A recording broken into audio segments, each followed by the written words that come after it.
fuerzas, y vamos a poner una flechita arriba para indicar que es un vector, o sea que es una magnitud que depende de la dirección.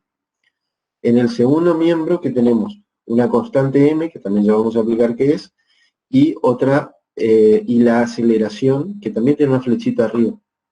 Estamos indicando que la aceleración también es una magnitud vectorial. Nosotros por ahora todavía estamos analizando casos muy simples y casos en una dirección, entonces nos vemos mucho el efecto de la direccionalidad de la fuerza o de la aceleración.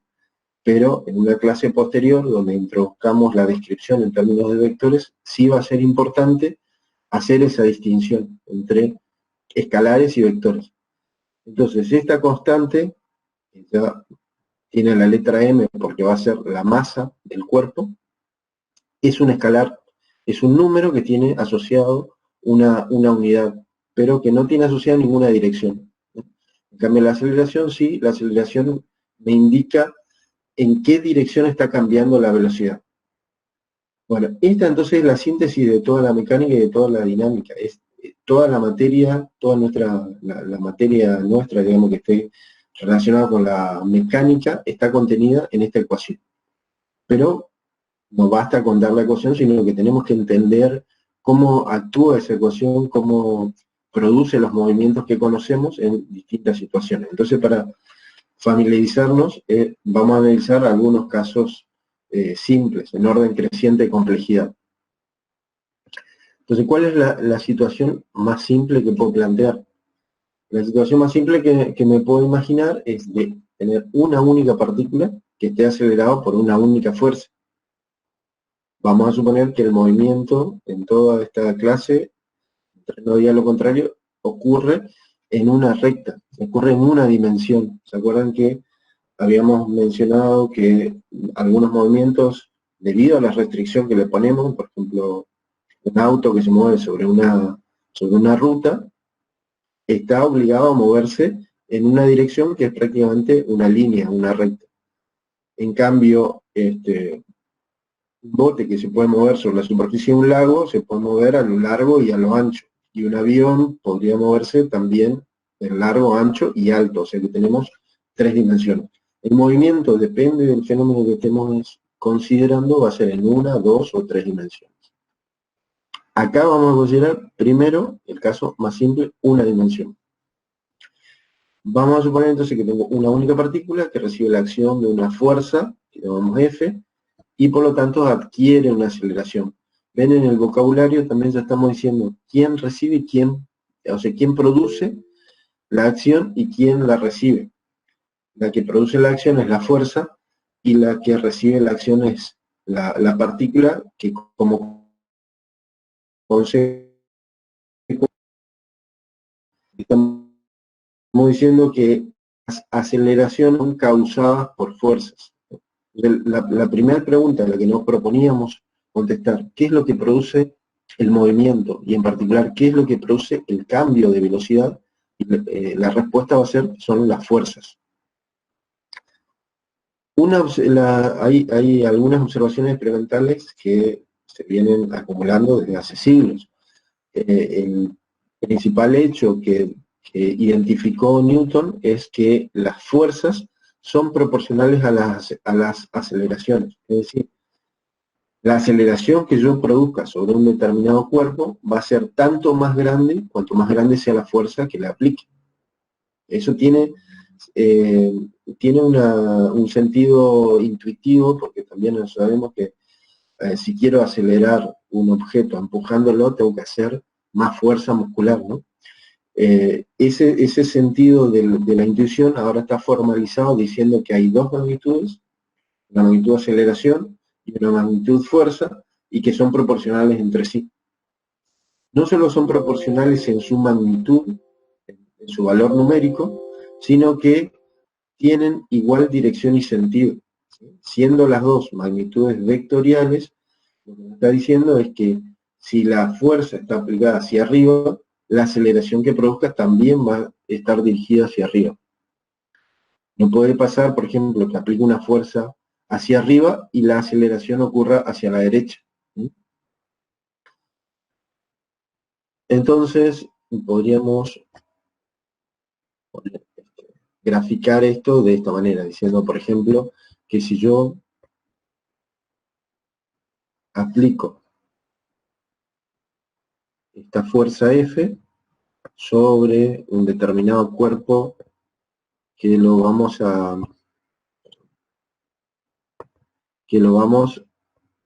a representar simplemente como un punto. Ese cuerpo puede ser, digamos, algo, una forma bastante más complicada, pero nosotros lo vamos a representar simplemente como un punto, como si esa fuerza fuera un vector que está aplicado sobre un único punto de ese cuerpo. De hecho, ahí estamos haciendo la aproximación de la que habíamos hablado antes de las partículas puntuales. Si ese cuerpo lo estoy viendo a una distancia suficientemente lejana, los detalles de su forma no son relevantes. Lo que me importa es simplemente su posición y eso lo describo con un punto. Si apliqué esa fuerza, entonces resulta que como resultado de eso va a ocurrir una aceleración, que lo vamos a representar de esta manera, con otro vector, ahora escrito en rojo, y este va a ser el vector aceleración. Era el vector fuerza, entonces le dibujo una flechita arriba. Ese es el contenido de esa observación, que es una observación experimental. Cada vez que aplicamos una fuerza, producimos una aceleración que está en la misma dirección y sentido que la fuerza aplicada. Si duplico la fuerza, se duplica la aceleración. Siempre aplicada al mismo cuerpo. Si la fuerza aplicada a ese cuerpo se reduce a la mitad, la aceleración se reduce a la mitad. Ese es el significado de esta observación experimental.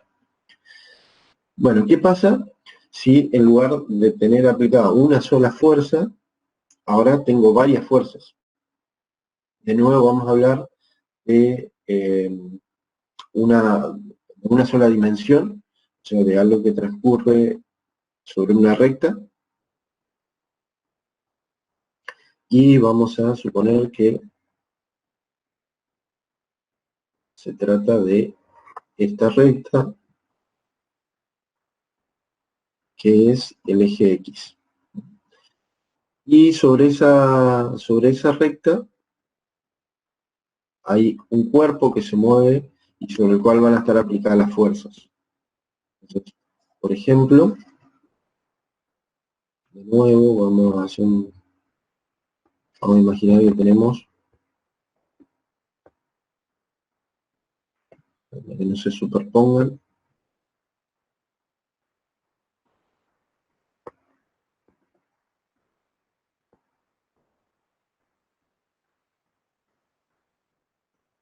por ejemplo, esta fuerza y esta fuerza. Llamémosle F1 a esta, F2 y F3.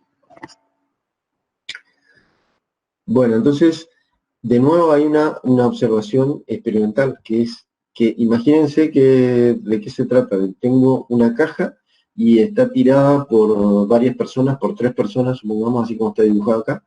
2 personas tiran hacia la derecha, una persona tira hacia la izquierda, y entre todas van a producir un determinado efecto.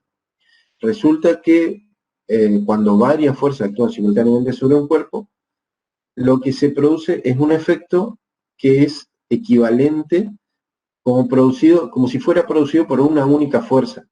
Como si yo reemplazara esas 3 fuerzas por una única que vamos a llamar fuerza neta. Vamos a dibujar con otro color simplemente para que se distinga. Vamos a suponer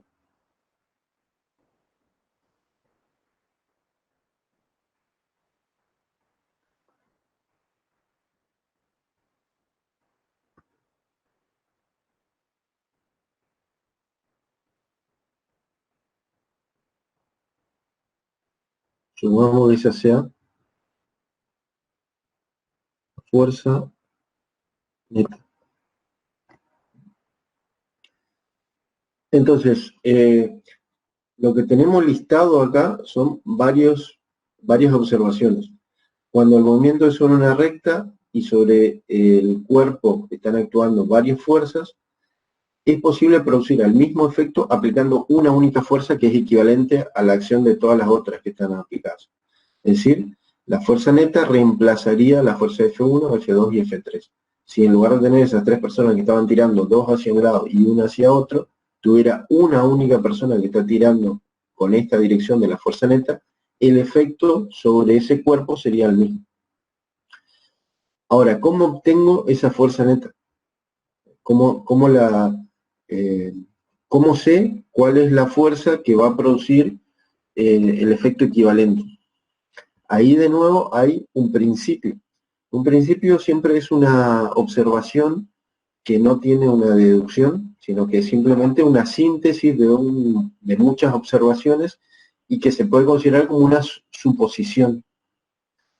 Este principio se llama el principio de superposición de fuerzas y me dice cómo obtener la fuerza neta. Me dice que en este caso, en que todas las fuerzas actúan en la misma dirección, la fuerza neta se va a obtener como una suma algebraica de cada una de las fuerzas actuantes. La fuerza F1, F2, F3, sumadas algebraicamente, me van a dar la fuerza neta. ¿Qué quiere decir sumadas algebraicamente? Significa que tengo que sumarlas con su magnitud y un signo. Y ese signo se lo vamos a asignar dependiendo si está dirigido hacia la derecha o hacia la izquierda y eligiendo una convención de signos para este eje. La convención usual es la que utilizamos siempre, que son positivos los que están dirigidos hacia la derecha y negativos hacia la izquierda. Podría asumirse la convención opuesta, pero no tiene ningún cambio y no simplifica nada. Entonces, la convención usual es todo lo que está dirigido hacia la derecha, los vectores dirigidos hacia la derecha tienen signo positivo y los que están dirigidos hacia la izquierda tienen signo negativo. Con ese signo y las magnitudes los puedo sumar como si fueran escalares, es decir, números, los puedo sumar algebraicamente y eso me da la fuerza neta. Ese es el sentido del principio de superposición. Entonces con esto ya tenemos casi una receta, una manera de decir cómo voy a producir movimientos. Tengo que ver cuáles son las fuerzas que están actuando sobre un determinado cuerpo, sumarlas algebraicamente, obtener la fuerza neta, y esa fuerza neta es la que va a producir la aceleración. Ahora, ¿por qué se mueve un cuerpo? Acá es importante, digamos, incorporar esta idea, porque va en contra de nuestra intuición cotidiana. La respuesta a por qué se mueve un cuerpo antes de Newton era que los objetos se mantienen en movimiento porque algo los impulsa. ¿Sí? ¿De dónde sale eso? Y sale mucho de nuestra intuición, de nuestra experiencia cotidiana. Si ustedes toman un objeto y lo deslizan sobre una mesa, ese objeto no permanece en movimiento indefinidamente. Ese cuerpo, una vez impulsado, se mueve un poco y llega al reposo luego de un determinado tiempo. Si yo quiero que se siga moviendo, tengo que seguir empujándolo. Entonces parece razonable pensar que para que algo se mueva tengo que impulsarlo. Esa era la idea previa a Newton y por supuesto a partir de ahí, luego de Newton y de hoy sabemos que eso es completamente incorrecto. Es incorrecto porque nuestra intuición nos engaña por el hecho de que no estamos viendo una fuerza que está actuando en ese fenómeno y que permaneció inadvertida durante siglos, que es la fuerza de rozamiento. Entonces, mientras no nos demos cuenta de eso, parecería que un objeto para mantener ese movimiento necesita ser impulsado. Lo que Newton se dio cuenta es que eso es incorrecto y que la manera correcta de enunciar la razón del movimiento de un cuerpo es que los cuerpos naturalmente se mantienen a velocidad constante mientras nada lo impulse. No hace falta, para que un cuerpo se mantenga a velocidad constante, no hace falta empujarlo. ¿Por qué? Porque la materia tiene una propiedad que se llama inercia. Esa inercia es una resistencia a cambiar su velocidad.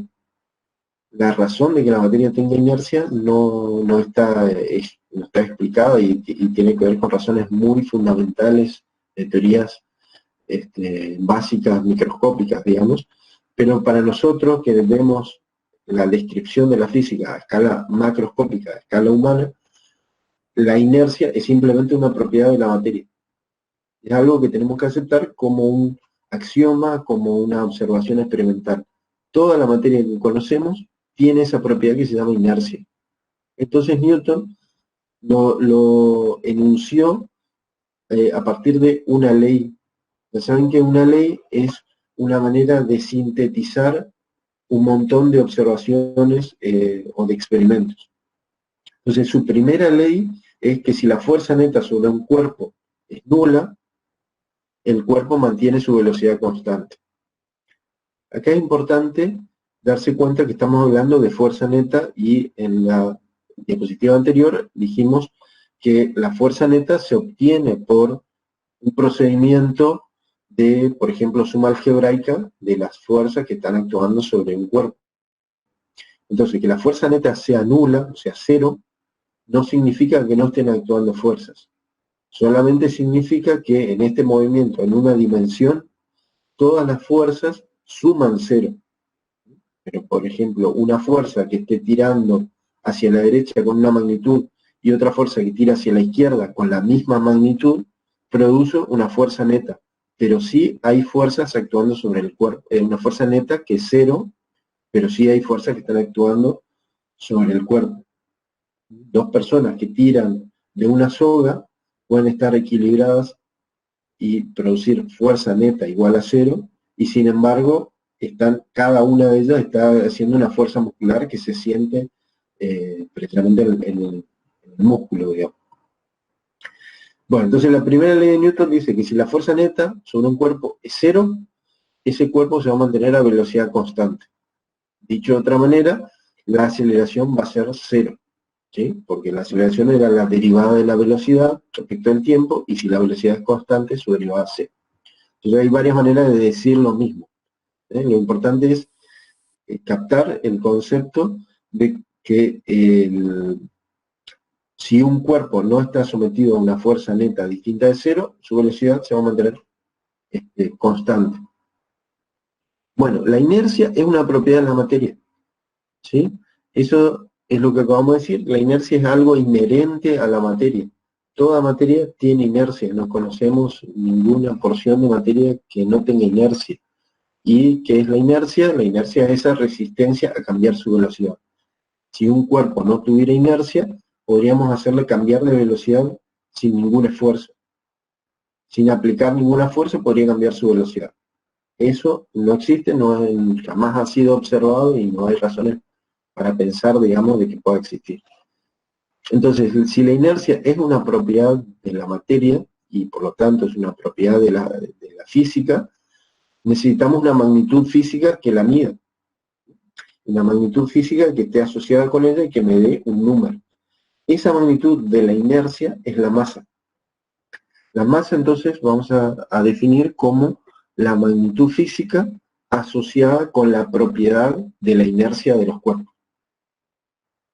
Para medir la masa, necesitamos, ya dijimos en la segunda clase, las propiedades físicas tienen que poder ser medidas. O sea, tengo que poder imaginar un experimento por medio del cual yo pueda medir esa propiedad. Entonces tengo que imaginar de alguna manera un experimento, algún procedimiento de medición que me permita comparar masas. ¿Por qué comparar? Porque así como comparamos longitudes y tiempos, si yo tengo un patrón de masa y después hago la comparación con otra masa desconocida y veo que es el doble, yo sé que le puedo asignar 2 unidades de masa. Entonces siempre es la comparación con respecto a un patrón. Si definimos un patrón, ya podemos establecer toda una escala de masas.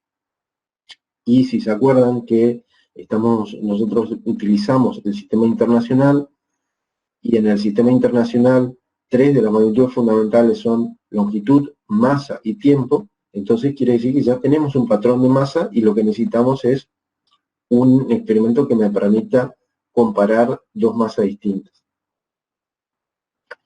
Bueno, entonces, para hacer esa comparación, vamos a hacer un experimento imaginario, pero que sería bastante factible de hacer. Una cosa que sabemos es que si la inercia es la resistencia a cambiar la velocidad del cuerpo, bajo la acción de la misma fuerza, el cuerpo que tenga mayor inercia, menos va a poder cambiar su velocidad. Cuanto más inercia tenga, más resistencia tiene a cambiar. ¿Sí? Entonces vamos a imaginar un experimento que consista en someter dos masas a una misma fuerza. Dos masas aplicadas a una misma fuerza y comparemos cómo son las aceleraciones entre ellas. Por ejemplo, podemos suponer, ¿qué es lo que queremos decir? Queremos imaginar, tengo una masa M1 y una masa M2 y ambas están sometidas a la misma fuerza.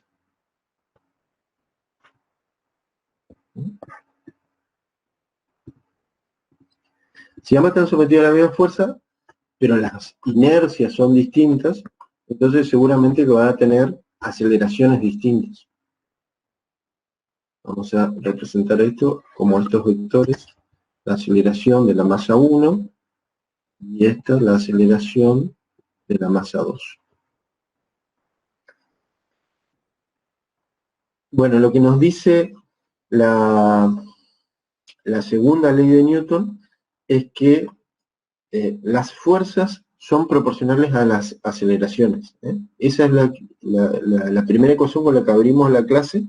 Decíamos, las fuerzas son proporcionales a las aceleraciones. Entonces, ¿qué es lo que nos permitiría deducir de este experimento? De este experimento diríamos que para la primera masa, esta fuerza, la voy a escribir, acuérdense que estamos en una dimensión y entonces la característica vectorial es simplemente un signo.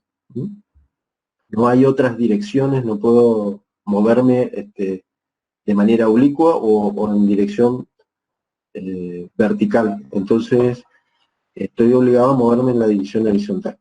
Por lo tanto no le voy a poner la flechita a los vectores solo porque es un tipo de movimiento particular. Si no fuera unidimensional, estamos obligados a poner la flechita a los vectores. Entonces, en el primer experimento, esta fuerza, diríamos que es el producto de esta masa por su aceleración. En el segundo experimento, diríamos algo parecido, la masa por su aceleración. Ahora, notemos que estoy poniendo subíndices en algunos casos y en otros no. ¿Sí? ¿Por qué pongo subíndices? Porque estoy considerando dos cuerpos distintos, por lo tanto tienen distinta masa, distinta inercia, pero están siendo sometidos a la misma fuerza. Esa es la condición del experimento, que puse dos masas bajo la acción de la misma fuerza. Entonces no necesito poner F1 y F2 porque se trata de la misma fuerza, con la misma dirección, sentido y magnitud. De estas dos cosas, ¿qué podemos decir? Vemos que las aceleraciones no sabemos si van a ser iguales o distintas, por eso le puse sus índices distintos, pero si los dos primeros miembros son iguales, esta F es la misma que esta F, entonces, bueno, simplemente el producto de masa 1 por aceleración 1 es igual a masa 2 por aceleración 2. Y de acá, ¿qué deducimos? De acá deducimos cómo es la masa 2 respecto de la masa 1. Si despejo M2, va a ser M1 por A1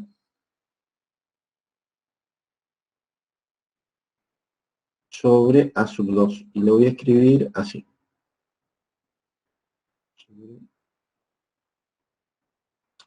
obviamente saben que A sub 2 dividiendo, como está dividiendo un producto, puedo ponerlo como un denominador de todo o como un denominador de solo de M1 o un denominador de A1. ¿Por qué elijo escribirlo de esa manera? Porque de esta manera yo me doy cuenta cómo podría determinar una escala de masas. Si esta masa M1, supongamos es mi patrón de masa, entonces esta sería la masa que obtengo por comparación, o sea, la masa incógnita.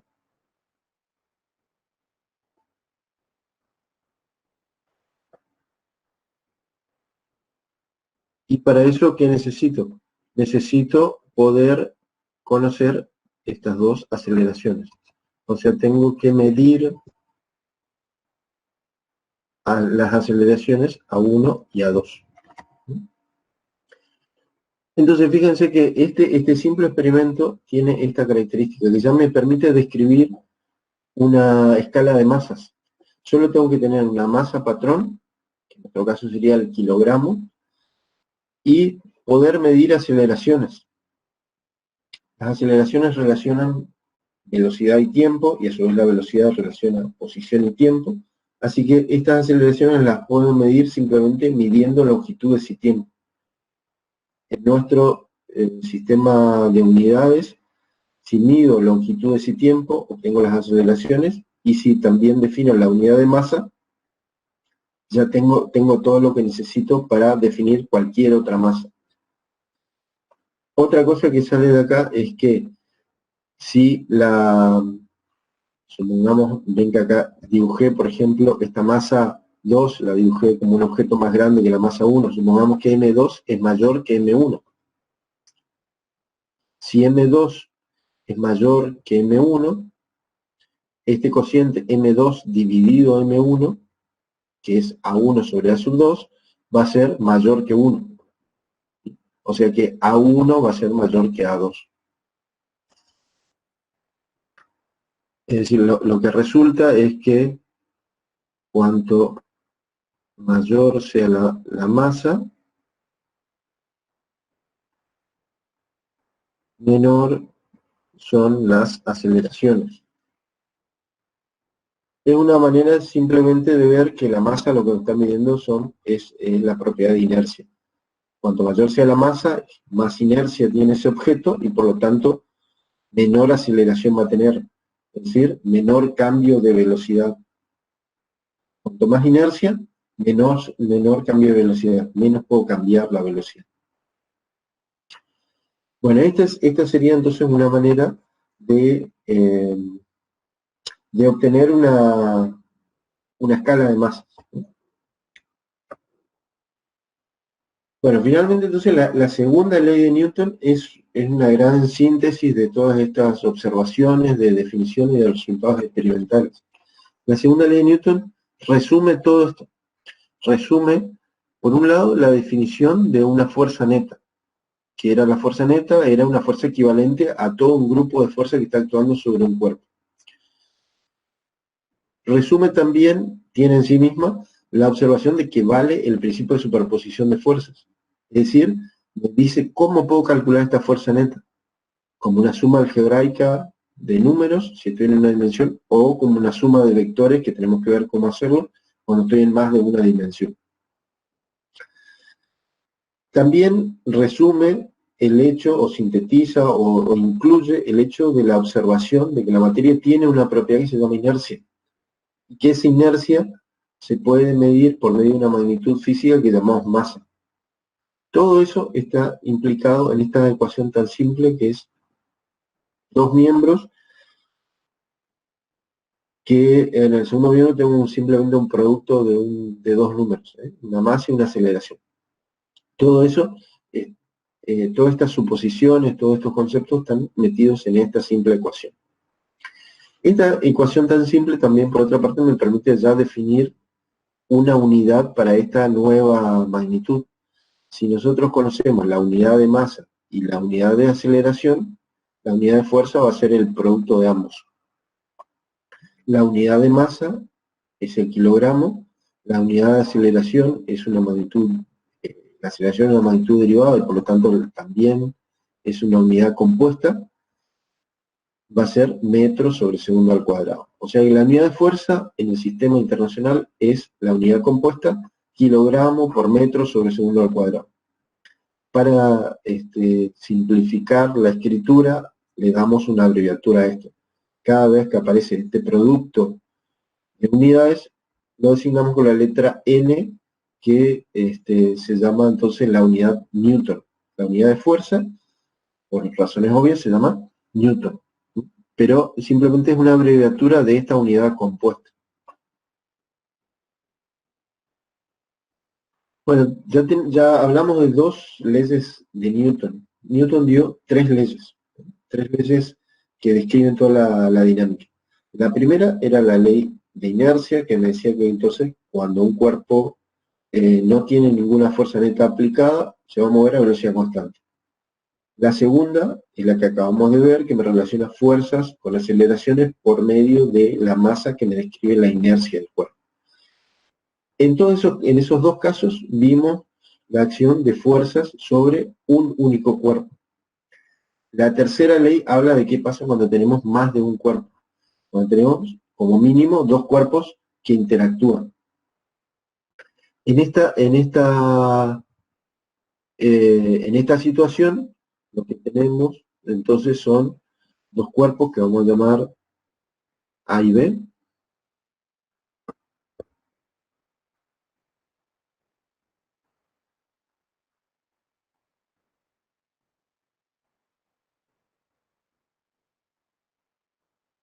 Solo esquemáticamente lo dibujo como un cuadradito, pero siempre tenemos que pensar que son puntos.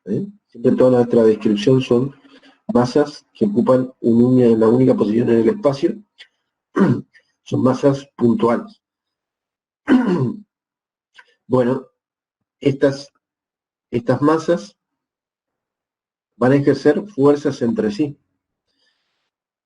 Esta masa A va a recibir la acción de una fuerza, la vamos a representar esquemáticamente así como si fueran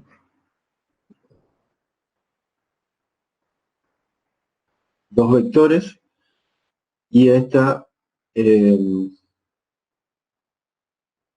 va a ser F, para utilizar la misma notación que acá. Fíjense, voy a utilizar una notación que me dice, acá me está faltando un signo menos, lo pongo como vector, le falta un signo menos. Esta notación tiene dos índices, para indicar qué cosa, que es la fuerza ejercida sobre el cuerpo B, o sea, el primer índice me indica sobre quién está actuando, y el segundo índice me indica quién la produce. Entonces acá sobre quién está actuando sobre el cuerpo A y la produce el cuerpo B. Acá ocurre lo contrario, está actuando sobre el cuerpo B y la produce el cuerpo A. Son fuerzas que tienen la misma magnitud, pero tienen sentidos opuestos. La misma magnitud y la misma dirección, o sea, actúan sobre la misma recta de acción. Lo que tienen son sentidos opuestos. Entonces decimos que F, la fuerza sobre el cuerpo A debido a B, es opuesta a la fuerza sobre el cuerpo B debido a A. Esa es el enunciado de la tercera ley de Newton. Entonces, en la tercera ley de Newton decimos que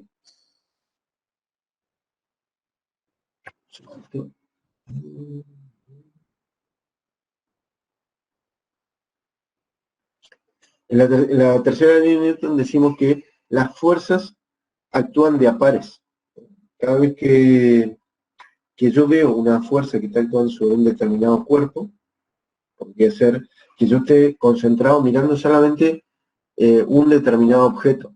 Yo veo una manzana que está sobre la mesa y me interesa centrar mi atención sobre esa manzana. Ese cuerpo está recibiendo una determinada fuerza.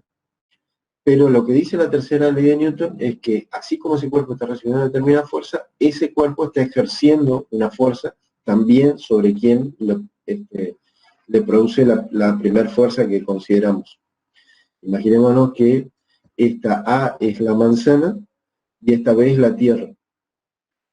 Entonces, la manzana recibe una fuerza debido a la acción de la tierra, pero la tercera ley me asegura que también la tierra está recibiendo la acción de una fuerza debido a la manzana.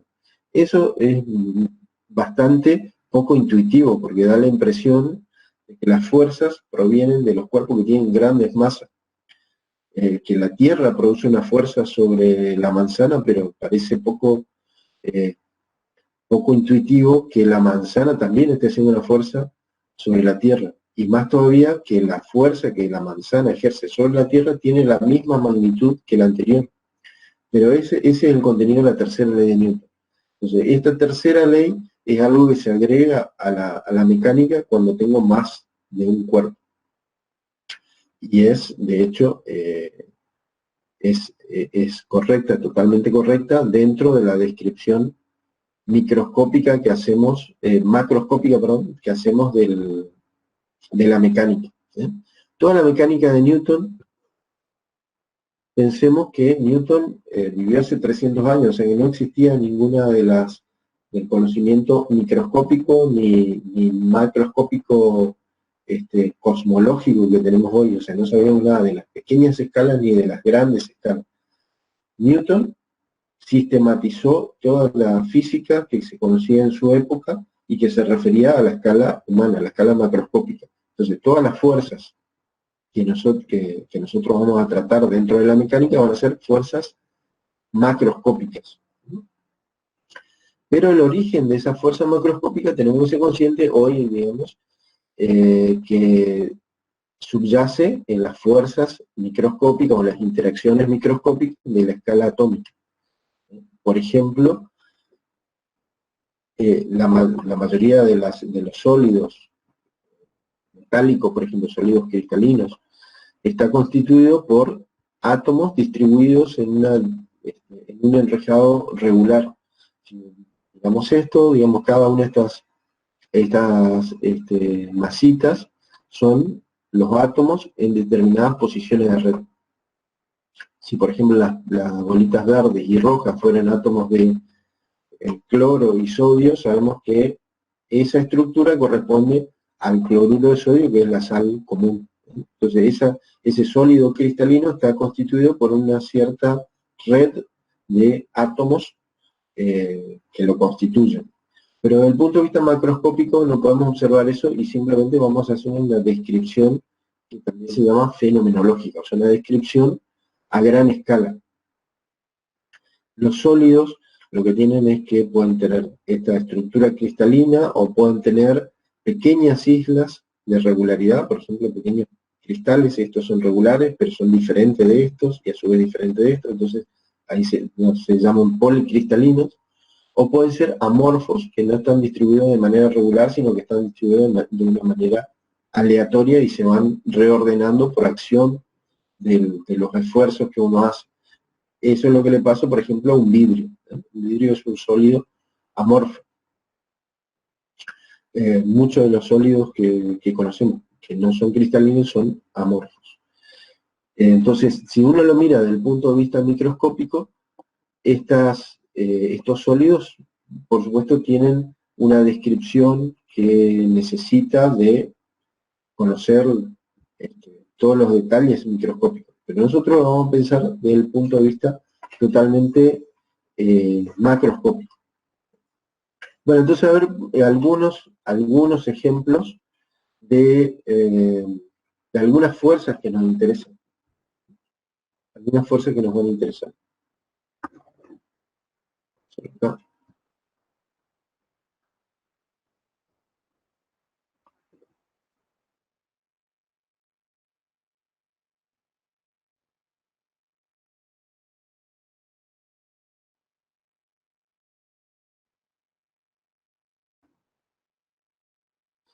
Bueno, vamos a ver entonces algunos ejemplos, algunas fuerzas que nos pueden interesar. Una de ellas va a ser el peso. El peso en cuerpo es una fuerza que experimentamos cotidianamente y que tiene que ver con la acción de la Tierra sobre nosotros. Esto quiere decir que, por ejemplo, vamos a... su origen, vamos a definir su... que les escribo así. El origen del peso del cuerpo es, en realidad, una fuerza que es universal, que es la fuerza de gravedad. ¿Qué significa que sea universal? Significa que todas las masas, toda la materia, experimenta esta fuerza. No necesita ninguna condición particular, sino toda la materia está sometida a esta fuerza. En esta fuerza, entonces, si yo tengo un cuerpo que tiene una determinada masa, porque si es una materia, tiene asociada una inercia, y este otro cuerpo tiene otra masa, M2. Resulta que entre ellas van a producir fuerzas de interacción. Entonces, esta sería la fuerza sobre el cuerpo 1 debido al cuerpo 2, y esta sería la fuerza del cuerpo 2 sobre el cuerpo 1.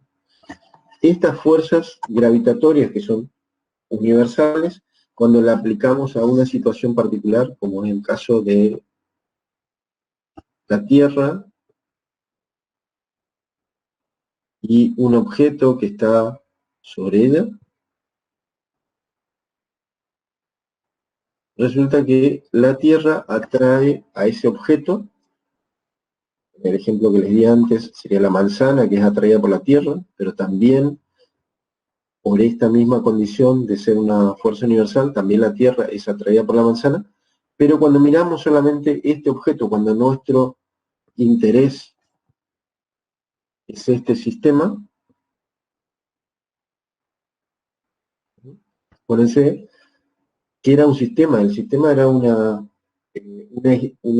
aislamiento imaginario que hacíamos de una porción del universo. O sea, para nosotros nuestro interés está enfocado en este objeto, y entonces para nosotros lo que nos interesa es qué fuerza está actuando sobre ese objeto. Es la fuerza sobre el objeto debido a la Tierra. A esa fuerza le llamamos peso. Y muchas veces entonces designamos con la letra P. Simplemente para recordar cuál es el origen de esa fuerza. Pero sigue siendo una fuerza como cualquier otra. ¿Sí? Bueno, entonces, algunos de los problemas en los que nosotros vamos a estar interesados involucran el peso. Otro ejemplo.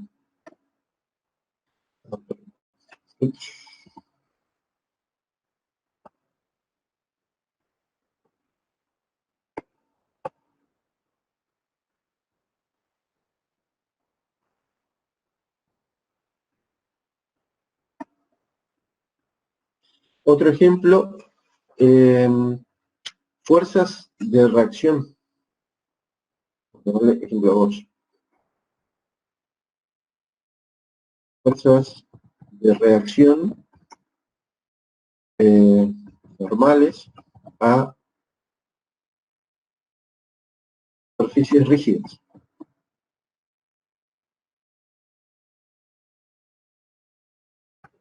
¿Cuál es esta situación? La situación es imaginar que tengo una superficie. Voy a imaginar que tengo una superficie y sobre esa superficie está apoyada una determinada masa. Como tiene la acción de la Tierra, está sometida a su peso. Pero esta superficie la imaginamos rígida. ¿Rígida qué quiere decir? Quiere decir que no puede ser atravesada por este cuerpo. Está apoyada, el cuerpo está apoyado y no puede ni deformarse ni ser atravesada. Es una idealización de cualquier superficie sólida. Cuando apoyamos la manzana sobre la mesa, la idealización de esa mesa es pensar que esa superficie es perfectamente rígida. En el fondo, por supuesto, no lo es, sino que tiene cierta elasticidad, tiene cierta deformación y finalmente se rompería si el peso aplicado es suficientemente grande. Pero en nuestra idealización, esto es una superficie rígida. Bueno, si no tenemos ningún movimiento en esta dirección vertical, ¿qué nos decía la segunda ley de Newton? La segunda ley de Newton nos decía que la fuerza neta es el producto de la masa por la aceleración. Pero si la aceleración es cero, porque no hay movimiento en la dirección vertical, lo que significa es que la fuerza neta también tiene que ser cero. Si no hay movimiento en la dirección vertical, la fuerza neta tiene que ser cero. Pero así como lo dibujé hasta acá, la fuerza neta no es cero, porque existe una fuerza que no es nula, que es el peso. Por lo tanto, para que la fuerza neta sea cero, tiene que estar existiendo otra fuerza que no estoy incluyendo y que la compensa exactamente. Entonces, tiene que ser una fuerza que es perpendicular a la superficie. Una fuerza perpendicular también se dice que es una fuerza normal.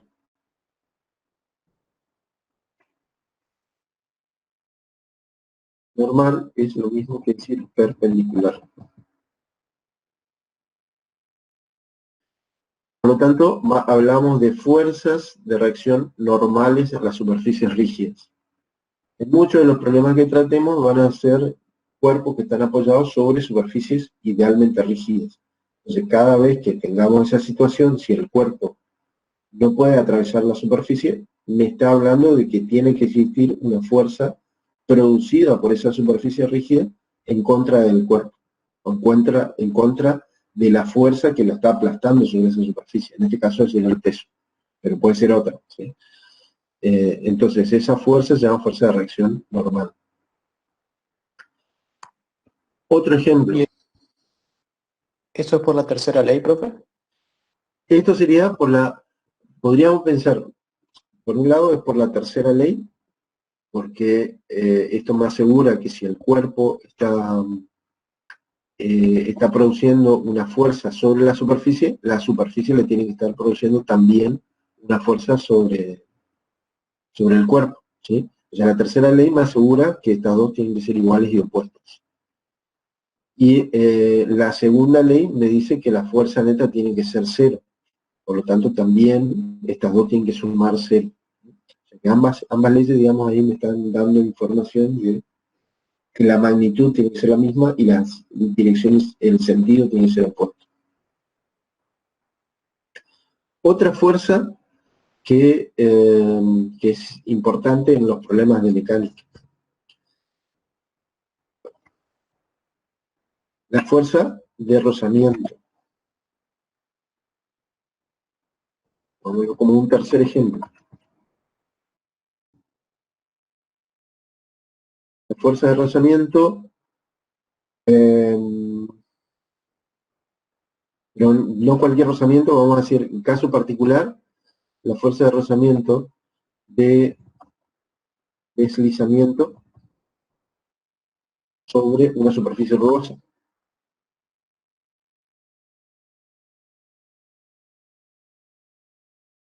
La fuerza, entonces, que ocurre cuando un cuerpo desliza sobre una superficie rugosa.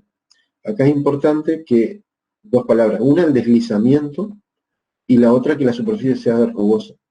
Yo puedo tener un cuerpo, por ejemplo, un cubito de hielo que lo deslizo sobre una mesa, tengo deslizamiento, pero la superficie no es rugosa.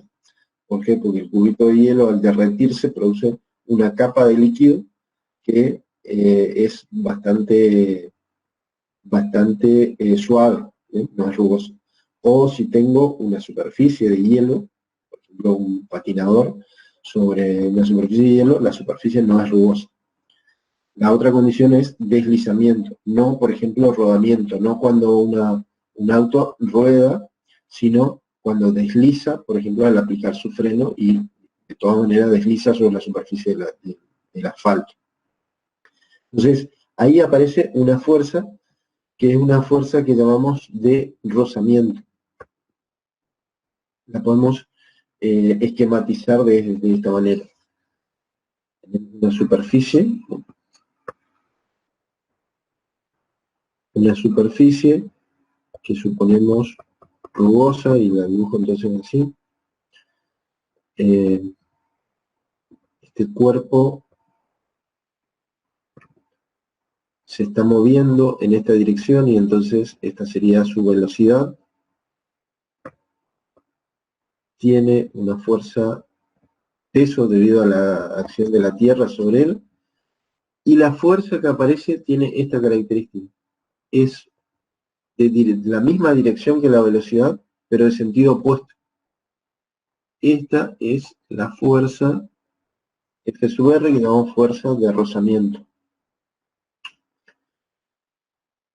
¿Qué característica tiene esta fuerza de rozamiento? Que es opuesta a la velocidad, o sea que si el cuerpo se mueve hacia la derecha, la fuerza de rozamiento va hacia la izquierda. Si recíprocamente, si el cuerpo se mueve hacia la izquierda, la fuerza de rozamiento va hacia la derecha. Esta fuerza de rozamiento tiene entonces la misma dirección que la velocidad, sentido opuesto, y ahora nos falta decir cómo es su magnitud. Su magnitud va a ser proporcional a la fuerza con la que estoy empujando al cuerpo contra la superficie. Yo necesito empujar al cuerpo contra la superficie para que ocurra esta fuerza de rozamiento. En este caso, la fuerza que lo está empujando contra la superficie, que lo está sosteniendo en contacto con la superficie, es el propio peso. Bueno, esta proporcionalidad también se escribe diciendo directamente que la fuerza de rozamiento es igual a una constante por esta fuerza peso. Una constante por la fuerza peso. Y esta constante mu es el coeficiente de rozamiento. Es un número que me indica qué tan rugosa es esa superficie. A este número le llamamos coeficiente de rozamiento.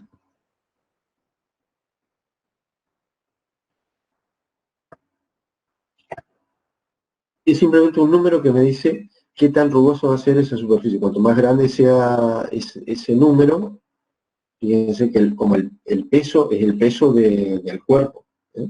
Pero si yo tomo este mismo cuerpo y le pongo en contacto con dos superficies distintas, una más pulida y otra más rugosa, la que sea más rugosa va a producir más rozamiento. Entonces, la más rugosa va a tener un coeficiente de rozamiento más grande, un número más grande. Por otra parte, esta fuerza de rozamiento y este peso son magnitudes del mismo tipo, o sea, tienen las mismas unidades. Entonces, este coeficiente es un número sin unidades, es un número adimensional.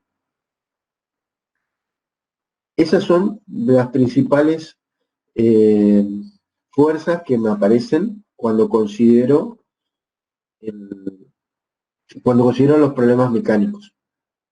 Podríamos agregar una más, una fuerza más, como ejemplo, también va a aparecer en los problemas, sería, vamos a ver, el cuarto ejemplo, serían fuerzas de tensión en ligaduras. ¿Qué quiere decir ligaduras? Ligaduras son restricciones al movimiento. Por ejemplo, imaginemos que tengo una polea que de la polea cuelgo dos cuerpos. Y los cuelgo por medio de esa cuerda. Una cuerda que yo voy a suponer que es perfectamente inextensible, o sea que no se puede estirar, y que no tiene masa, o sea que no le aporta masa al sistema, sino que principalmente las masas son las que están en los extremos, la masa M1 y la masa M2. Y esto está sostenido del techo, por ejemplo, de esa manera. Entonces, estas fuerzas de tensión son fuerzas que se manifiestan cuando estoy generando una restricción del movimiento. ¿Cuál es la restricción que estoy produciendo acá? Esta masa 2 se mueve en una sola dirección, o sea que es un movimiento unidimensional vertical. Esta masa 1 también se mueve en una dirección, pero no son movimientos independientes. Cada vez que la masa M2 baja, la M1 está obligada a subir. Entonces están ligadas de una manera. Y la manera de introducir, en este caso, la ligadura, es una cuerda. Sobre esas cuerdas van a actuar fuerzas, porque sobre esta masa, por ejemplo, va a haber una fuerza, llamémosle F1, que la tira hacia arriba cuando la masa M2 baja. Esa fuerza de tensión es la que está tratando de producir el movimiento vertical hacia arriba de la masa M1. Esas fuerzas son las que se transmiten a través de las ligaduras, a través de la cuerda en este caso, y le llamamos fuerzas de tensión.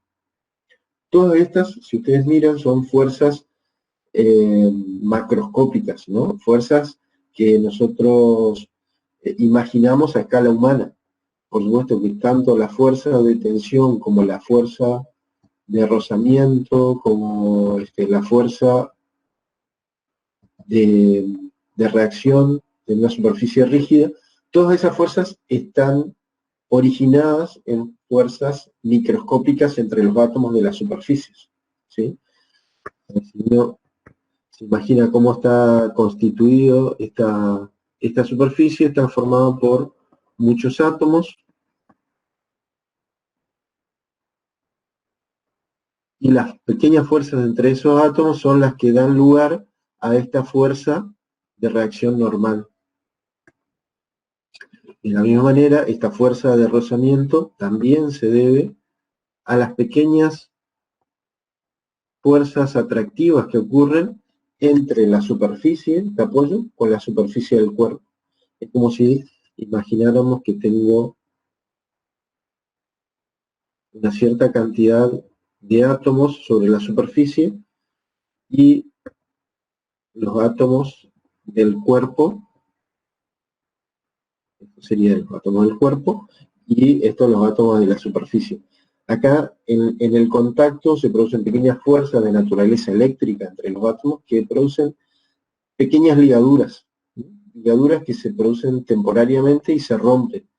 Esas ligaduras, que son como si el cuerpo se estuviera adhiriendo a la superficie, es lo que produce el rozamiento en una superficie rugosa.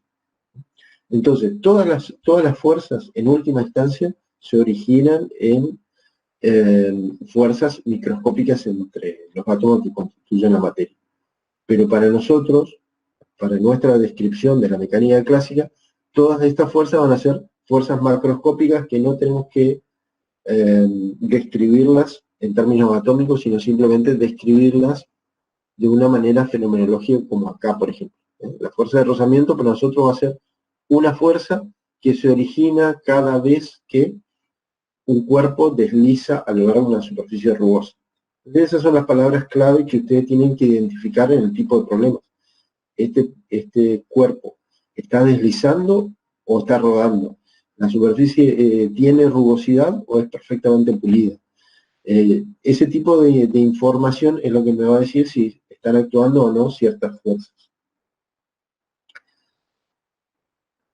Bueno, finalmente, para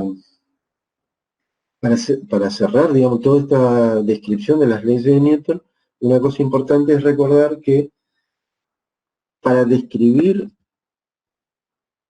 la fuerza neta, nosotros dijimos que vamos a hacer suma de todas las fuerzas que están actuando sobre un sistema. Estas fuerzas hasta ahora las estamos describiendo simplemente como números, como escalares, pero después las vamos a empezar a describir como vectores. Entonces, esta fuerza neta, mientras sean escalares o sean fuerzas que actúan entonces siempre en la misma dirección, sabemos cómo obtenerlo. Es la suma algebraica de las fuerzas individuales. Y la pregunta que va a quedar abierta, digamos, para hacer la generalización, es ¿cómo generalizamos a esta situación? A esta situación donde tengo una fuerza en esta dirección, otra fuerza en esta otra dirección, otra, por ejemplo, en esta dirección y otra en esta dirección. O todas las fuerzas que quiera poner o que actúan sobre un sistema. Entonces ahí la pregunta es, ¿cómo calculo la fuerza neta? Y la respuesta va a ser que tengo que hacer una suma vectorial. Pero ahí necesitamos entonces empezar a trabajar con vectores, que es algo que haríamos en una clase siguiente.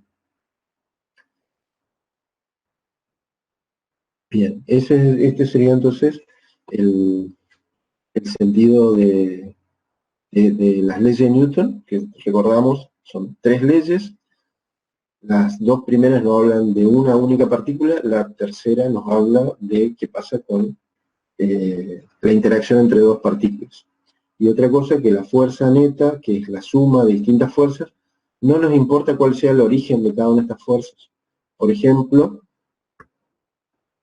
podría ser que esta fuerza proviniera del peso, esta podría ser del rozamiento, y esta podría ser de una reacción normal, o de cualquier otra fuente.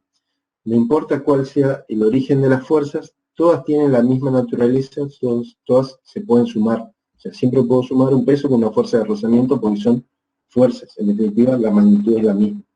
Y la fuerza neta va a ser la suma vectorial de todas las fuerzas actuantes sobre el sistema.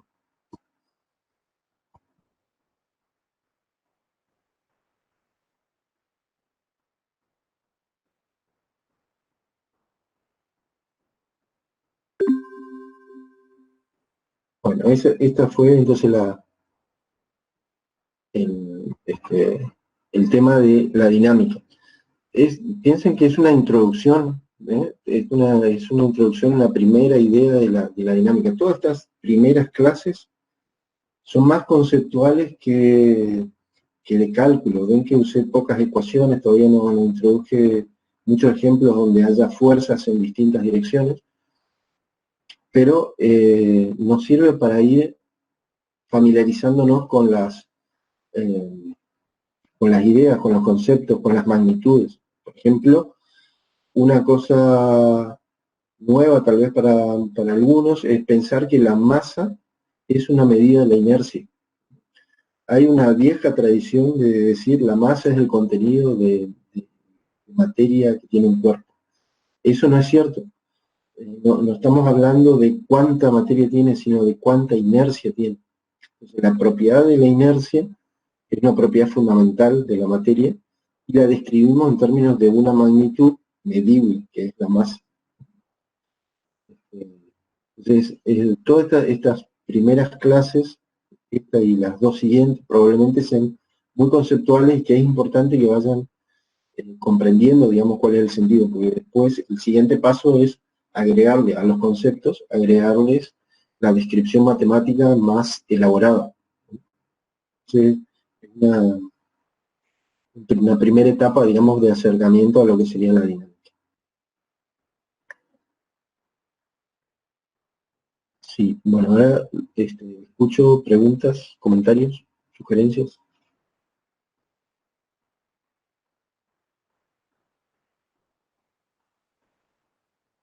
Profe, el último que te dice para generalizar se puede resolver mediante el método del paralelogramo del polígono, o cómo sería.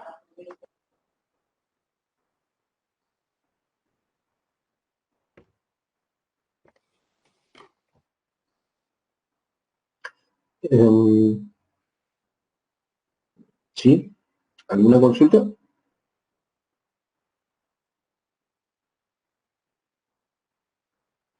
Le dije, profe, si el último dice generalizar se puede realizar mediante el método. Sí, puede hacer consultas. Si nadie tiene consultas sobre este tema, sobre esta clase, también pueden preguntar otras cosas. Un ejemplo cotidiano de lo último, ¿qué sería lo último? De la suma de fuerzas.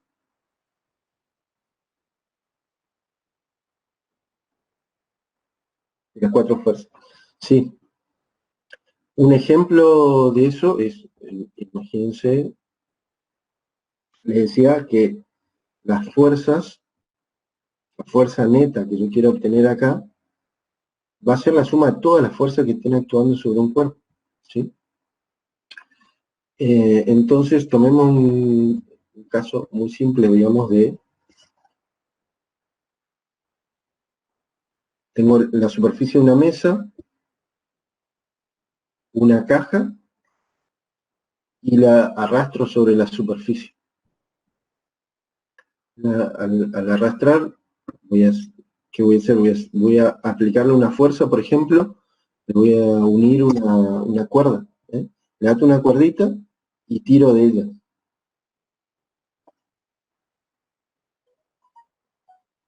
Esta sería la cuerda, tiro de ella, y entonces acá estoy aplicando una fuerza que es una fuerza de tensión.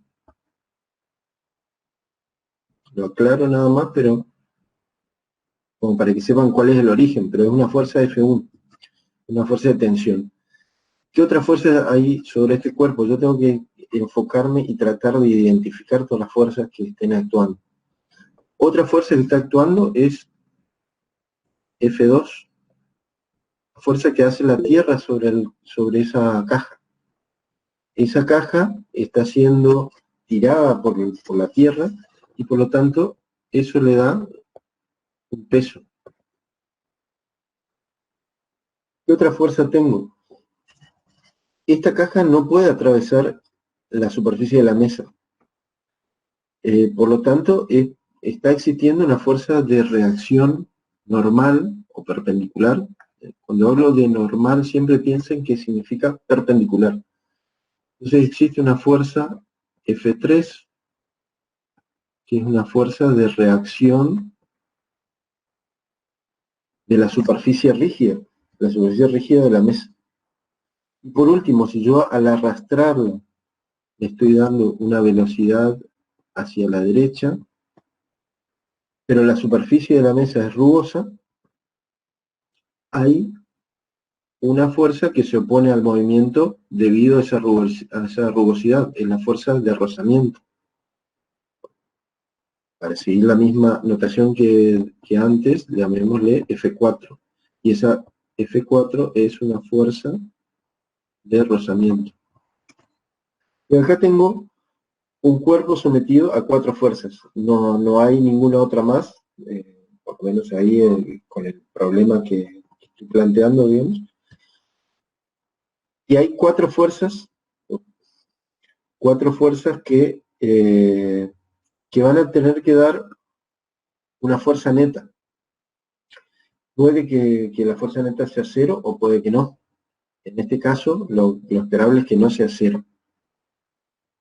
Fíjense que estas dos sí se van a cancelar mutuamente, porque si no se cancelara yo tendría movimiento en la dirección vertical. Las fuerzas son proporcionales a las aceleraciones, ese es el contenido de la segunda ley de Newton. Si hay una fuerza en una determinada dirección, hay una aceleración en esa dirección. como no, esto no se está acelerando en la dirección vertical, la fuerza neta en la dirección vertical tiene que ser 0. Por lo tanto, F2 cancela exactamente a F3.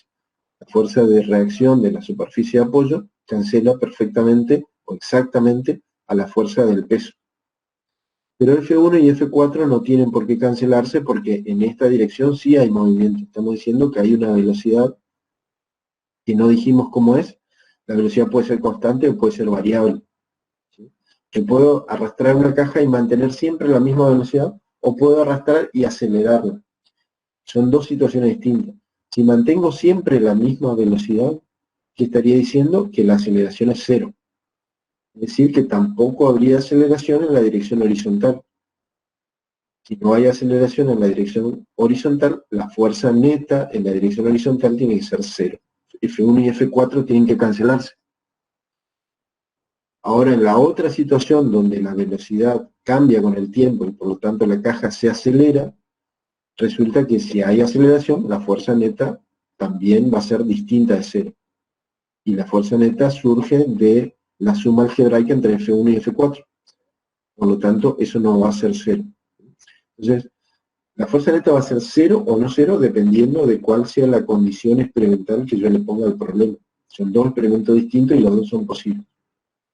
Este sería un ejemplo muy inmediato, muy simple, digamos, de cómo analizar la acción de las fuerzas sobre un cuerpo.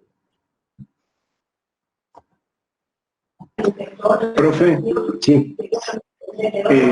Sí, eso es para generalizar. ¿Se puede realizar con la suma, el método del polígono o método del paralelogramo? ¿O cómo sería para generalizar? No, es eso. Lo que pasa es que quiero utilizar otra clase después para explicarles lo que sería la suma de vectores. Los vectores son entes matemáticos que tienen su propia manera de sumar. Podemos sumarlos utilizando métodos algebraicos, es decir, números, o podemos sumarlos utilizando métodos geométricos, que es esos métodos que estás mencionando, el paralelogramo o el polígono, que son equivalentes, porque el álgebra también es equivalente a la geometría. Todo lo que hacemos con geometría lo podemos hacer con álgebra y viceversa. Entonces, son dos maneras de sumar vectores, que es algo que tenemos que aprender a hacer en las próximas clases, para poder utilizar justamente vectores en las situaciones en las que el movimiento no es en una dimensión. No siempre va a ser el movimiento en una dimensión. A veces sí, y bueno, en ese caso todo se simplifica, pero cuando no es posible tengo que utilizar los vectores. No hay escapatoria, digamos, tengo que utilizar la herramienta matemática adecuada para describir eso. Pero sí, esos son métodos que se utilizan para sumar vectores geométricamente.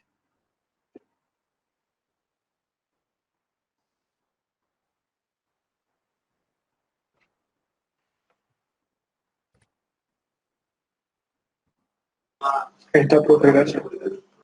Bueno, chicos.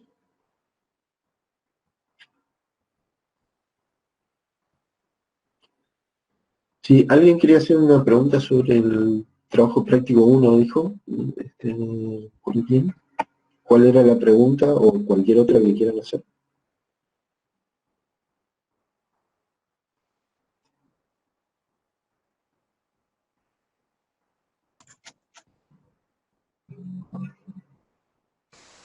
Por ahora no, profe, los profesores de la práctica nos asisten bien con eso. Bueno.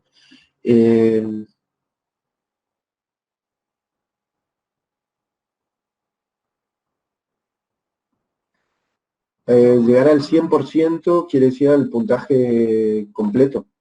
Estamos hablando del... sí. La idea es que lleguen al 100% porque importa, digamos, no solo el número, sino las unidades. Por lo general, digamos, a veces les está pasando a algunos, espero que ya a partir de ayer ya no, que por ahí no reconocía adecuadamente las unidades y entonces llegaban a 490, 480 y por el problema de las unidades nos llevaban al 5. Lo que queremos es que sepan calcular correctamente y que expresen adecuadamente las unidades. Por eso la exigencia de llegar al 100%. había un problema de formato que se supone que habíamos resuelto la semana pasada y que ahora no, y que todavía subsistía hasta ayer, pero ayer hicimos una revisión general y aparentemente ya está todo en orden. De última, si ustedes, como algunos me pasaron, capturas de pantalla, donde habían puesto la respuesta correcta con la unidad correcta, pero el problema de formato no les había permitido llegar al porcentaje ideal, bueno, eso veremos al final, digamos, que se puede reconocer de eso, se reconocerá eso si no se puede salvar de otra manera. O sea, si lo hicieron correctamente, se les va a reconocer, eso no hay duda, digamos. Pero más que nada queremos que los cuestionarios y los que vamos a seguir poniendo en las próximas semanas, es que lo utilicen para hacer mucha ejercitación, para ganar velocidad, para ganar familiaridad, digamos, con los cálculos. Por eso tampoco lo importante no es en cuántas veces lo hagan, si cuántos intentos hicieron, no importa si lo hicieron 1 o 10 veces, sino que hayan podido hacerlo correctamente en el tiempo adecuado. Es un poco ese el espíritu. Así que si hay problema para llegar al 100% por una cuestión técnica, se le va a reconocer igual si está bien resuelto el ítem, el problema.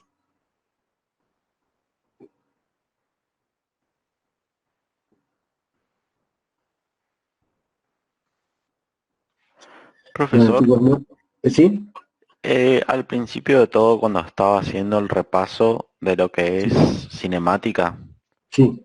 expresó la expresión de el espacio respecto del tiempo con una velocidad inicial. A ver, si vuelvo a esa, a ver si puedo haber escrito mal algo. Estas, Sí, estas, en aceleración constante. sí, la aceleración constante, la posición es posición inicial más velocidad inicial por tiempo, más un medio de aceleración por tiempo al cuadrado. ¿No La sería velocidad, la velocidad solamente y no velocidad inicial ahí? en esta, Sí, no, porque si mirás cómo hicimos la deducción venía de haber hecho, al llegar a la posición en función del tiempo, hicimos dos integraciones. En la primera integral pasamos de, lo puedo hacer de vuelta acá, solo para tenerlo fresco así. Decimos que la aceleración es constante. Y por otro lado, la aceleración es la derivada de la velocidad respecto al tiempo. Entonces, despejando, la diferencial de B va a ser A por diferencial de T. E integramos ambos miembros. Y ya saco la aceleración también fuera de la integral, porque como sé que es constante, lo puedo hacer.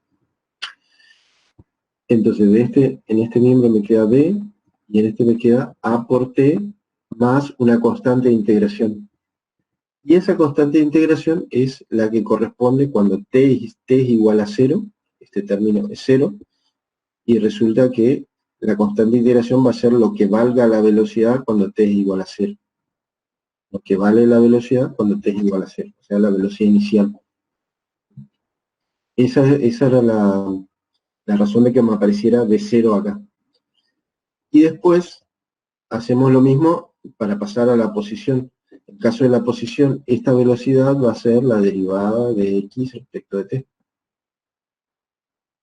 Entonces, de nuevo, ahora quiero la posición, entonces, diferencial de x va a ser b por diferencial de t, y tengo que integrar ambos miembros, donde esta b va a ser todo esto que tengo acá. Entonces va a ser la integral de a por t más b0, diferencial de t. Entonces ahí van a aparecer dos términos. Uno de integrar t por diferencial de t, y otro de integrar esta constante por diferencial de t. Así que me va a quedar a por t al cuadrado sobre 2, que es la integral de la primera, más B0 es una constante y la integral de diferencial de t es t, más la constante de integración que viene de haber hecho esta integral indefinida. Y esa constante de integración es la posición inicial. Entonces esta era x de t. Ahí está. Gracias. Esa es la razón de que aparecía acá, digamos. Esta B0 venía de la ecuación anterior, que ya tenía un B0, que era la velocidad en el instante inicial. Claro, claro. Ahí está. Gracias.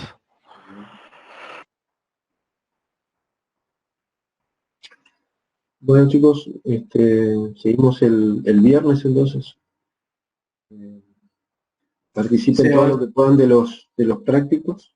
Hagan todas sus consultas, porque ahí van a resolver, digamos, la parte de resolución de problemas. Todo esto que vimos genéricamente en la teoría, ahora lo van a tener que trasladar a problemas concretos.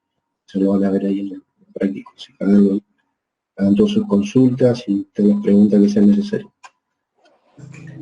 ¿El viernes se sigue con dinámica, profe? El viernes, en principio, creo que daría ya trabajo y energía. Si lo piensan respecto de cursadas anteriores, para los que conozcan, digamos, las cursadas anteriores, estamos yendo rápido porque estamos avanzando en temas, pero superficialmente. O sea, fíjense, nosotros sabemos, hicimos la cinemática de dos tipos de movimientos, ahora sabemos algo de la dinámica de esos movimientos y podemos ver un poquito de cómo es la energía en esos tipos de movimientos. Y después recién vamos a retomar otra vez para pensar movimientos más complicados, movimientos más elaborados, digamos. Sí, probablemente el viernes sea ya trabajo y energía. Estoy decidiendo si voy a profundizar en vectores o hacer trabajo y energía el viernes. Entonces, muy probablemente sea el último. Ok, profe. Bueno. Hasta luego. Muchas gracias. Bueno, nos vemos. Hasta luego. Chao. Sigan bien.